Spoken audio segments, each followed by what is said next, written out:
নমস্কার বন্ধুরা, আজ অন্নপূর্ণা যোজনা নিয়ে মাননীয় মুখ্যমন্ত্রীর সব থেকে বড় ঘোষণা। এই 5টা শর্ত যারা যারা পূরণ করবেন না তাদের 17ই আগস্ট 3,000 টাকা করে কিন্তু নিজস্ব ব্যাংক অ্যাকাউন্টে পাবেন না। কি কি শর্ত বলে দেওয়া রয়েছে এবং মাননীয় মুখ্যমন্ত্রী শুভেন্দু অধিকারী উনার মুখে এই অন্নপূর্ণা ভান্ডার সংক্রান্ত কি বলেছেন, সমস্ত কিছু এই ফুল ভিডিওর মাধ্যমে তোমরা জানতে পারবে। অবশ্যই ভিডিওটিকে সম্পূর্ণ দেখার চেষ্টা করো। আমরা সরাসরি সেই নিউজ আপডেটটিতে চলে যাচ্ছি এবং তোমাদের সাথে পুরো ডিটেলসটা শেয়ার করে দিচ্ছি। প্রথমেই তোমরা দেখে নাও যে এই অন্নপূর্ণা যোজনা সংক্রান্ত কি কি শর্ত বলে দেওয়া রয়েছে এবং কারা কারা টাকা পাবে ও টাকা পাবে না। প্রথমেই তোমাদেরকে জানিয়ে রাখি, মাননীয় মুখ্যমন্ত্রী শুভেন্দু অধিকারী নবান্ন সভাঘর থেকে একটি সাংবাদিক বৈঠক করে এই কথা জানিয়ে দেন যে অন্নপূর্ণা যোজনার নিউ ঘোষণা বা নতুন করে একটি ঘোষণা করা হয়েছে। কারা কারা টাকা পাবে না, যারা 10,000 টাকার বেশি, যার মাসিক আয় অর্থাৎ যে মহিলা প্রতি মাসে 10,000 টাকার উপর ইনকাম করে, সেটা চাকরি করে হোক, ব্যবসা করে হোক, যে কোনো কাজ করে 10,000 টাকার উপর সেই মহিলা ইনকাম করেন, তারা কিন্তু সেই অন্নপূর্ণা যোজনার টাকা পেতে পারবেন না। তারপরে বলেছে 12 লক্ষ টাকার বেশি যেই পরিবারের আয়, তারা কিন্তু এই অন্নপূর্ণা যোজনার টাকা পেতে পারবেন না। যেই পরিবারের বার্ষিক আয় 12 লক্ষ টাকার ওপরে, সেই পরিবারের কোনো মহিলা কিন্তু এই অন্নপূর্ণা যোজনা 3,000 টাকা করে পেতে পারবে না। তার পরবর্তী পয়েন্টে বলেছে বিধবা ভাতা পাওয়া 25 থেকে 60 বছরের মহিলারা। এক্ষেত্রে তোমাদেরকে জানিয়ে রাখি, যারা 25 থেকে 60 বছরের মহিলারা যারা বিধবা রয়েছে, তারা কিন্তু এতদিন 1,000 টাকা করে পাচ্ছিল, কিন্তু মাননীয় মুখ্যমন্ত্রী এবার ঘোষণা করেন যে তারা অন্নপূর্ণা যোজনা 3,000 টাকা করে পাবেন।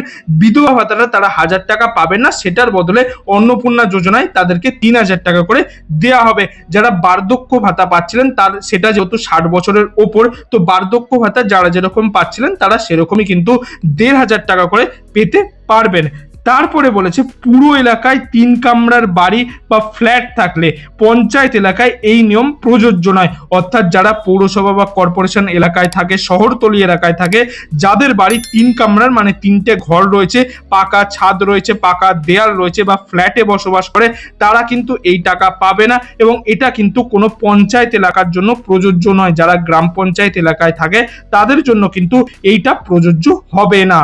পরে তোমাদেরকে জানিয়ে রাখি কবে টাকা পাবেন বাংলার প্রতিটি মহিলা। 17ই আগস্ট 2026 কিন্তু এই অন্নপূর্ণা যোজনার ক্ষেত্রে সবাইকে টাকা দেওয়া হবে, সেরকমটাই কিন্তু ঘোষণা করা হয়েছে ইতিমধ্যে। এবং বিশেষ ঘোষণায় কি বলে দেওয়া রয়েছে, অন্নপূর্ণা যোজনার টাকা পেলেও অন্য সামাজিক প্রকল্পের সুবিধা মিলবে না। ব্যতিক্রম দিব্যাঙ্গ ভাতা, মানে যারা ফিজিক্যাল হ্যান্ডিক্যাপ যারা টাকা পেত, তারা কিন্তু সেই টাকাও পাবে এবং অন্নপূর্ণা যোজনার টাকাও পাবে। এবং পিএম কিষাণ সম্মান নিধি যোজনা, এই দুটি প্রকল্পের টাকা যারা যারা পাচ্ছিল তারাও কিন্তু অন্নপূর্ণা যোজনার টাকা পেতে পারবে। বাকি অন্য প্রকল্পের ক্ষেত্রে কিন্তু সেগুলো হবে না। এবার কথা হলো কারা কারা টাকা পাবেন। যাদের মাসিক আয় 10,000 টাকার কম, যে সমস্ত মহিলা 10,000 টাকার কম মাসে ইনকাম করেন তারা কিন্তু পাবেন। যাদের পরিবারের আয় 12 লক্ষ টাকার কম, যারা অন্য কোনো সামাজিক প্রকল্পের উপভোক্তা নন, যারা অন্য কোনো সামাজিক কোনো প্রকল্পই পান না, তারা কিন্তু অন্নপূর্ণা যোজনার ক্ষেত্রে এই টাকা পেতে পারবেন। 25 থেকে 60 বছর ঊর্ধ্বে যে সমস্ত মহিলারা রয়েছেন তারা কিন্তু এই প্রকল্পের টাকা পেতে পারবেন। শুধু দিব্যাঙ্গ ভাতা ও পিএম কিষাণের ক্ষেত্রে কিন্তু ছাড় দেওয়া হয়েছে। আর সমস্ত কিছুই কিন্তু আমি তোমাদেরকে এই ক্ষেত্রে বলে দিলাম।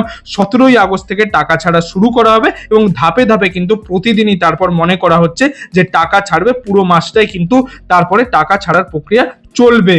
আর পরবর্তী পয়েন্টে বলেছে কর্পোরেশন এলাকায় 50 ডেসিমেলের কম জমি পুরসভা বা পঞ্চায়েত এলাকায় কিন্তু ছাড়। পুরসভা বা পঞ্চায়েত এলাকায় এর ক্ষেত্রে ছাড় দেওয়া হয়েছে, কিন্তু কর্পোরেশন এলাকায় 50 ডেসিমেলের কম জমি বা তার বেশি জমি থাকলে তারা কিন্তু এই অন্নপূর্ণা যোজনায় 3,000 টাকা করে পেতে পারবেন না। এখানে সমস্ত শর্তগুলো বলে দেওয়া রয়েছে, যেগুলো আমি তোমাদেরকে বলে দিলাম যে কারা কারা টাকা পাবে না বা কারা কারা টাকা পেতে পারবে, সমস্ত কিছু কিন্তু এখানে বিস্তারিতভাবে বলে দেওয়া রয়েছে।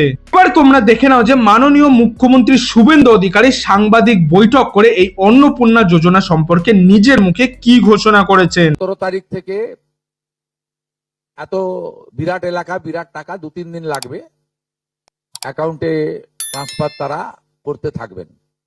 তো এটা প্রতি মাসে হবে না, প্রতি মাসেই যারা ভেরিফাইড হলেন তারা মাসের দ্বিতীয় সপ্তাহে। বন্ধুরা, এই ছিল আজকের কিছু আপডেট। এই আপডেটটি যদি আপনার ভালো লাগে তাহলে একটি লাইক করে দেবেন এবং বন্ধু বান্ধব আত্মীয় স্বজন সবার মধ্যে এই ভিডিওটি শেয়ার করে দেবেন, তারাও যাতে এই নতুন আপডেটগুলি সম্পর্কে জানতে পারে। এবং আপনি যদি আমার চ্যানেল নতুন দর্শক হয়ে থাকেন তাহলে চ্যানেলটি অবশ্যই সাবস্ক্রাইব করে পাশের বেল আইকনটি অল করে দেবেন এরকম গুরুত্বপূর্ণ আপডেটগুলি পাওয়ার জন্য। এতক্ষণ ভিডিওটি দেখার জন্য আপনাদের সবাইকে অসংখ্য ধন্যবাদ।